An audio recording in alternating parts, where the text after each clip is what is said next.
Je m'appelle Nikita Bigado, j'ai 13 ans et je suis étudiante en Forme 3 à la Forestière des SSS Girls.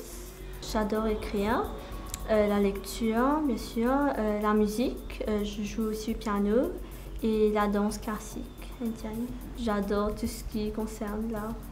Je viens de publier mon premier roman, Mahima Story, et c'est en bref l'histoire d'une jeune fille qui perd sa mère à la suite d'un accident routier très tragique.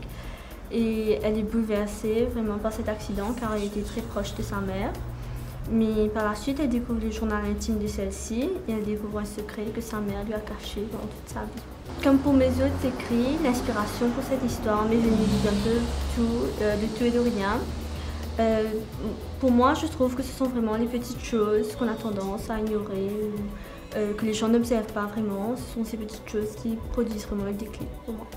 Depuis que je suis très petite, j'ai toujours adoré l'écriture, la lecture. Donc je pense que ça a grandi avec moi.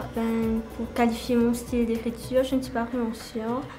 Je pense que j'ai un peu l'influence de tout ce que je lis.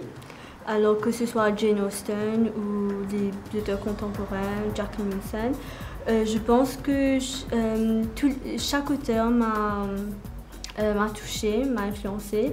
Et donc je pense que mon style est un peu un mélange de tout ça. Les jeunes sont très adeptes à la technologie, très innovateurs. Mais il y a une chose que j'entends, c'est que les jeunes d'aujourd'hui n'ont pas de point de repère, n'ont pas de conviction forte. Et moi personnellement, je trouve que c'est un peu faux parce que les jeunes que moi je vois autour de moi, que je côtoie, ce sont des jeunes avec sentiments, avec conviction, ils veulent faire bouger les choses, ils veulent changer, ils croient en le développement.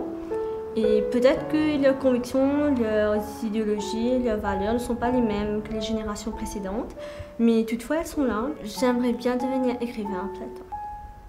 Mais je sais que c'est très difficile de faire une percée et en plus d'être financièrement indépendante à partir de ce métier.